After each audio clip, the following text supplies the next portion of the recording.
شروع اللہ کے نام سے جو بڑا مہربان اور نہایت رحم کرنے والا ہے۔ السلام علیکم سامعین، میں طاہرہ ذیشان ہوں اور آپ دیکھ رہے ہیں ہمارا چینل حکایات و واقعات۔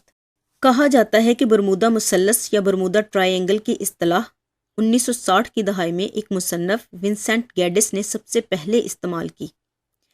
اس سے اس کی مراد وہ مثلث نما علاقہ ہے جو بحر اوقیانوس میں امریکی ریاست فلوریڈا کی جنوب مغربی راس سے لے کر بہاماس، پورٹریکو، شمال میں برمودا اور پھر واپس جنوب مغرب میں فلوریڈا تک کھینچے گئے فرضی خطوط کے درمیان موجود ہے۔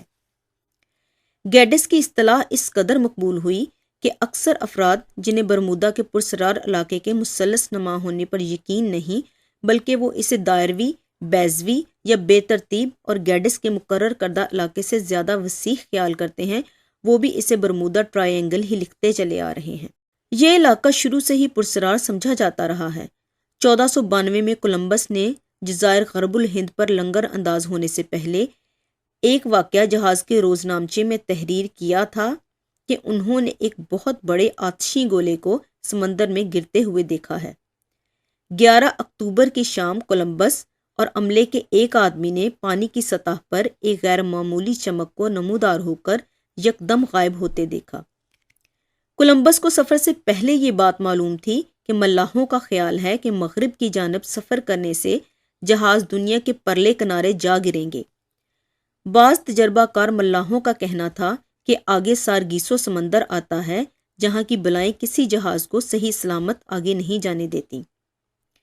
کولمبس جس وقت اس سمندر سے گزر رہا تھا تو اس نے یہ غیر معمولی بات نوٹ کی کہ قطب نما کی سوئی شمال سے شمال مغرب کی جانب انحراف کر رہی ہے۔ جوں جوں یہ آگے بڑھتے رہے، قطب نما کی سوئی کے انحراف میں اضافہ ہوتا چلا گیا۔ عملے کے تمام ارکان سخت خوفزدہ ہو گئے کہ ضرور کوئی انہونی بات ہو کر رہے گی، کیونکہ قطب نما کی یہ غیر معمولی حرکت ثابت کر رہی ہے کہ وہ کسی پراسرار علاقے میں داخل ہو گئے ہیں۔ ان میں بغاوت کے جراثیم سر اٹھانے لگے۔ ادھر کولمبس کو بھی یقین تھا کہ قطب نما کی سوئی قطبی تارے کے بجائے کسی اور ہی طرف اشارہ کر رہی ہے۔ در حقیقت سوئی کرہ ارض کے قطب شمال کی جانب اشارہ دے رہی تھی اور کولمبس پہلا شخص تھا جس نے یہ انحراف دیکھا۔ بعد ازاں معلوم ہوا کہ دنیا میں بعض مقامات ایسے ہی ہیں جہاں قطب نما کی سوئی بیک وقت قطبی تارے کی اصلی شمالی سمت اور زمینی مقناطیس کا شمالی قطب ظاہر کرنے کی کوشش کرتی ہے، اور برمودا ٹرائی اینگل کا مغربی خط 80 طول البلد پر ایسا ہی مقام ہے۔ امریکہ کی دریافت کے بعد سے سمندر کا یہ علاقہ بحری اور فضائی ٹریفک کے اعتبار سے بہت پر رش ہوتا چلا گیا۔ زیادہ رش کے تناسب سے حادثات کے امکانات بھی بڑھتے چلے گئے، مگر پے در پے ایسے حیران کن حادثات وقوع پذیر ہوئے جنہوں نے ذمہ دار افراد کو پریشان کر دیا۔ اس علاقے سے گزرنے والے کئی بحری جہاز، کشتیاں، آبدوزیں، حتیٰ کہ لڑاکا اور مسافر ہوائی جہاز اس طور سے غائب ہوئے کہ کہنا پڑتا ہے کہ زمین کھا گئی یا آسمان نگل گیا۔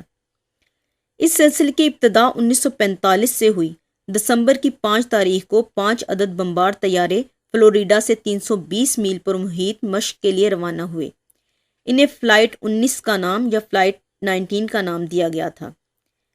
ان طیاروں پر 15 تجربہ کار افراد سوار تھے۔ ان کا سفر مشرق سے شمال میں بہاماس کی طرف اور وہاں سے واپس مستقر کی جانب طے تھا۔ پرواز کے 2 گھنٹے بعد ہواباز ٹیلر نے اطلاع دی کہ اس کے دونوں قطب نما غیر معمولی طور پر غلط ریڈنگ دے رہے ہیں اور انہیں کچھ علم نہیں کہ وہ کہاں جا رہے ہیں۔ پھر انہوں نے نامعلوم وجوہات کی بنا پر اندازہ لگایا کہ وہ اصل راستے سے بھٹک کر 200 میل دور فلوریڈا کے علاقے تک آ گئے ہیں۔ اس کے بعد سمجھ میں نہ آنے والی آوازوں کا سلسلہ شروع ہو گیا جو 3 گھنٹے تک جاری رہا۔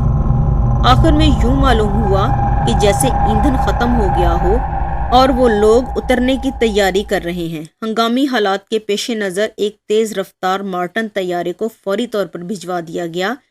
اس میں یہ خوبی تھی کہ پانی پر بھی اتر سکتا تھا۔ اس میں 15 افراد سوار تھے، مگر روانگی کے کچھ دیر بعد یہ بھی اچانک گم ہو گیا۔ اگلے چند روز تک بری، بحری اور فضائی دستے 2,50,000 میل کے رقبے میں تلاش کا کام کرتے رہے، مگر کسی چیز کا کوئی سراغ نہ ملا۔ دسمبر 1945 سے آج تک سینکڑوں کی تعداد میں بحری جہاز اور کشتیاں اس منحوس علاقے میں بغیر کسی سراغ کے غائب ہو چکے ہیں۔ محققین نے برمودا کے علاقے سے گزرنے والے پائلٹوں سے ادھر کی غیر معمولی وارداتوں کی تفصیل معلوم کی ہے۔ مثلاً بعض پائلٹوں کا بیان ہے کہ کسی موقع پر جب وہ برمودا کے علاقے کی فضا میں سے گزر رہے تھے تو یہاں ان کے الیکٹرانک آلات نے اچانک کام کرنا بند کر دیا اور کچھ دیر رکنے کے بعد پھر سے ٹھیک طور پر چلنے لگے۔ کچھ پائلٹوں نے فضا میں روشنی خارج کرتے ہوئے بادل دیکھنے کی اطلاع دی۔ چارلز برنر نے پرواز نمبر 727 کا قصہ سنایا ہے کہ میامی کے اڈے پر موجود راڈار میں حسب معمول جہاز کی نشاندہی ہو رہی تھی کہ اچانک جہاز راڈار سے غائب ہو گیا۔ اڈے پر سراسیمگی پھیل گئی، مگر 10 منٹ بعد جہاز پھر سے راڈار پر اچانک نظر آنے لگا۔ جس وقت جہاز منزل پر پہنچا تو عملے سے پوچھا گیا کہ کیا کوئی غیر معمولی بات ہوئی ہے۔ ان کا بیان تھا کہ کوئی خاص بات نہیں، بس جہاز 10 منٹ تک ایک روشن بادل سے گزر رہا تھا۔ معلوم ہوا ہے کہ روشن بادلوں میں راڈار کی لہریں کسی شے کو نہیں دیکھ سکتی۔ عملے اور مسافروں نے ایک اور عجیب بات نوٹ کی کہ بادل والے واقعہ سے کچھ دیر قبل سب نے اپنی گھڑیاں زمینی وقت کے مطابق چیک کر لی تھیں، مگر اب جو دیکھا گیا تو جہاز پر تمام افراد کی کلائی کی گھڑیاں 10 منٹ پیچھے تھیں۔ گویا یہ روشن دھند کے بادل وقت میں جھول پیدا کر سکتے ہیں۔ وہ جن کے عزیز و اقارب برمودا کی شیطانی مثلث کا شکار ہوئے، جب اس قسم کے واقعات سنتے ہیں تو ان پر ایک عجیب کیفیت طاری ہو جاتی ہے۔ ماہرین کے خیال میں برمودا کے روشن بادلوں میں وقت کی رفتار بہت دھیمی ہو جاتی ہے۔ کیا معلوم کہ جتنے لوگ غائب ہوئے ہوں وہ بھی کسی بادل میں مقید ہوں۔ وقت کی سست روی کی رفتار سے ان کی عمر میں اضافے کی قدرتی رفتار بھی سست پڑ چکی ہو اور کسی دن اچانک وہ پھر سب باہر آ جائیں تو ان کے عزیز و اقارب سب کے سب مر کھپ چکے ہوں۔ شاید وقت اور برمودا ٹرائی اینگل کے درمیان غیر معمولی تعلق ہے۔ گمشدگی کی بے شمار اطلاعات کے ساتھ ساتھ کچھ ایسی اطلاعات بھی آئی ہیں جن سے پریشانی میں مزید اضافہ ہوتا ہے۔ یہ اطلاعات اسیبی جہازوں کی ہیں۔ ایک ہی وقت میں کئی افراد اس بات کی گواہی دیتے ہیں کہ سمندر میں انہیں ایک ہوائی جہاز گرتا دکھائی دیا ہے۔ کوسٹ گارڈ دوڑے آتے ہیں مگر وہاں کچھ بھی نہیں ہوتا۔ 1967 میں کوئن الزبتھ بحری جہاز کے 2 ملازمین نے ایک چھوٹے سے ہوائی جہاز کو بحری جہاز کی جانب بڑھتے دیکھا۔ قریب تھا کہ وہ بحری جہاز کے اوپر سے گزر جائے کہ اچانک ان لوگوں کے سامنے سمندر میں جا گرا۔ ان لوگوں نے بحری جہاز کو واپس چلوایا کہ بدقسمت جہاز کے عملے کے افراد کی جان بچائی جا سکے، مگر وہاں تو کچھ بھی نہیں تھا۔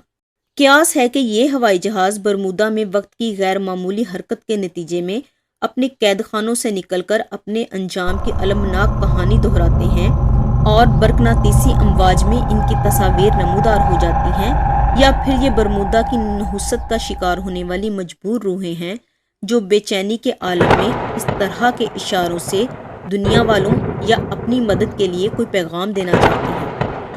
1972 میں حکومت امریکہ کے بھیجے گئے تمام موسمیاتی مصنوعی سیاروں کے بارے میں قومی، بحری اور ہوائی فضائی ایڈمنسٹریشن کی جانب سے یہ اطلاع ملی کہ جیسے ہی مصنوعی سیارہ برمودا کے علاقے کے اوپر سے گزرتا ہے تو اس دوران زمین پر آنے والی لہریں ایک دم سے کمزور پڑ جاتی ہیں۔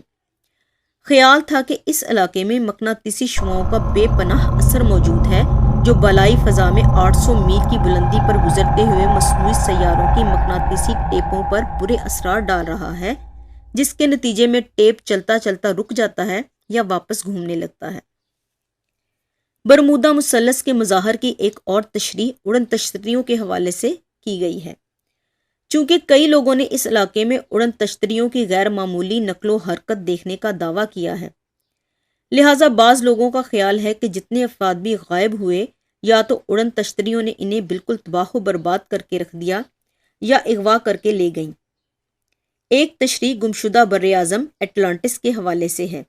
لوگوں کا خیال ہے کہ صدیوں پہلے یہاں ایک آباد خطہ اٹلانٹس تھا جہاں کی انسانی تہذیب نے بے حساب ترقی کر لی تھی۔ ارضی آفات نے اس خطے کو ڈبو دیا، مگر اٹلانٹس کے عقل مند باشندوں نے زیر آب رہنے کا گر سیکھ لیا۔ ان کی زیر آب سرزمین میں ایسے لیزر ہتھیار لگے ہوئے ہیں جو برمودا پر سے گزرنے والی سواریوں کو تباہ کر دیتے ہیں یا پھر اٹلانٹوی خشکی کے لوگوں اور سواریوں کو تجربات کی خاطر اغوا کر لیتے ہیں۔ برمودا ٹرائی اینگل کی بدنام شہرت کے بعد دنیا کے اور علاقوں کے بارے میں بھی لوگوں کے بیانات ملے ہیں کہ وہاں بھی اس قسم کے واقعات پیش آ رہے ہیں۔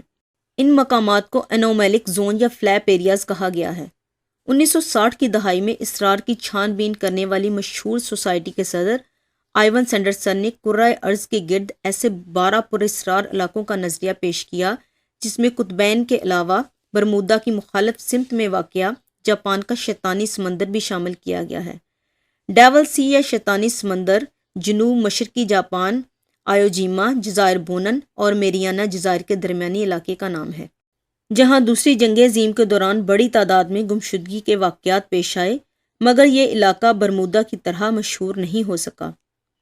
حتیٰ کہ ایک سروے کے مطابق جاپان میں بہت ہی کم لوگوں کو اس حوالے سے اس علاقے کے بارے میں کوئی معلومات ہیں۔